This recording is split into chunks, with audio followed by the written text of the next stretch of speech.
حضرت انس رضی اللہ عنہ نے بیان کیا کہ حضرت عبداللہ بن سلام رضی اللہ عنہ کو جب رسول کریم صلی اللہ علیہ وسلم کے مدینہ تشریف لانے کی خبر ملی تو وہ آپ کی خدمت میں آئے اور کہا کہ میں آپ سے 3 چیزوں کے بارے میں پوچھوں گا جنہیں نبی کے سوا اور کوئی نہیں جانتا۔ قیامت کی سب سے پہلی علامت کیا ہے؟ وہ کون سا کھانا ہے جو سب سے پہلے جنتیوں کو کھانے کے لیے دیا جائے گا؟ اور کس چیز کی وجہ سے بچہ اپنے باپ کے مشابہ ہوتا ہے؟ آپ صلی اللہ علیہ وسلم نے فرمایا کہ جبرائیل علیہ السلام نے ابھی مجھے آ کر اس کی خبر دی ہے۔ اس پر حضرت عبداللہ نے کہا، ملائکہ میں تو یہی یہودیوں کے دشمن ہیں۔ حضرت صلی اللہ علیہ وسلم نے فرمایا، قیامت کی سب سے پہلی علامت ایک آگ کی صورت میں ظاہر ہوگی جو لوگوں کو مشرق سے مغرب کی طرف ہانک لے جائے گی۔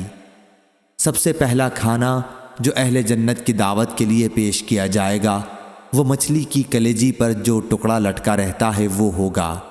اور بچے کی مشابہت کا جہاں تک تعلق ہے تو جب مرد عورت کے قریب جاتا ہے اس وقت اگر مرد کی منی پہل کر جاتی ہے تو بچہ اسی کی شکل و صورت پر ہوتا ہے، اگر عورت کی منی پہل کر جائے تو پھر بچہ عورت کی شکل و صورت پر ہوتا ہے۔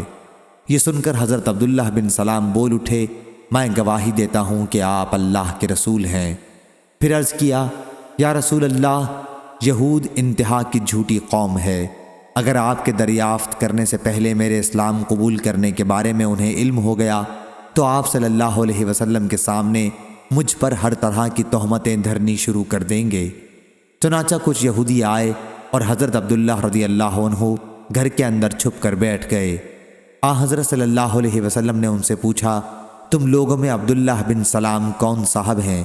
سارے یہودی کہنے لگے، وہ ہم میں سب سے بڑے عالم اور سب سے بڑے عالم کے صاحبزادے ہیں، ہم میں سب سے زیادہ بہتر اور ہم میں سب سے بہتر کے صاحبزادے ہیں۔